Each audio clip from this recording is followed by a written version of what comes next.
আসসালামু আলাইকুম। আশা করি আপনারা সবাই ভালো আছেন। বাংলাদেশের মধ্যে স্বনামধন্য কোম্পানি আদি শপ আপনারা নাম দেখতে পাচ্ছেন।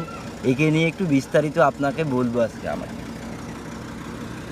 তো গত ৩ বছর যাবৎ আমি আদি শপ কোম্পানির সাথে জড়িত ছিলাম। ঠিক আছে? ইনি এমন একটা মানুষ যা বলার মতো না।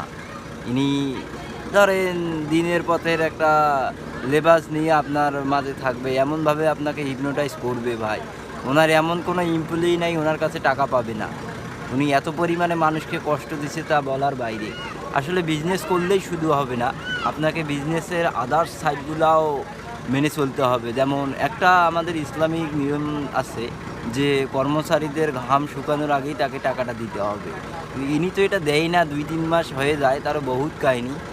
এখন এইসব কথা কেন বলতেছি আপনারা ভাবতে পারেন। বলতেছি এই কারণে, বর্তমানে আদি শপ আর কিন্তু নাই।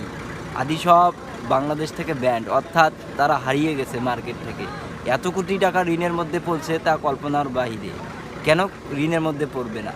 এদের ধরেন ন্যূনতম ৩৫ থেকে ৪০ জন এমপ্লয়ি ছিল। এমন কোনো এমপ্লয়ি নাই যে তাকে অভিশাপ দেয়নি। এমন কোনো এমপ্লয়ির সাথে নাই যে উনি খারাপ ব্যবহার করেনি।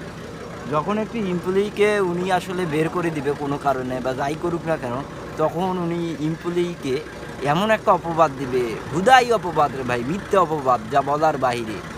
আসলে আপনারা ব্যবসায়িক মানুষ অনেকেই আপনারা সাবধান হয়ে যান। বিজনেস করবেন হালাল পথে করুন, রুজি রোজগার করবেন হালাল পথে, তাহলেই বরকত পাবেন। আপনারা যদি এনার মতো ২ নাম্বারিগিরি করেন, তাহলে আপনি এই আদি শপের মতো পরিস্থিতিতে আপনাকেও পড়তে হবে। আদি শপকে দেখে বড় বড় আপনারা যারা কোম্পানি আছেন তারাও কিছু শেখেন।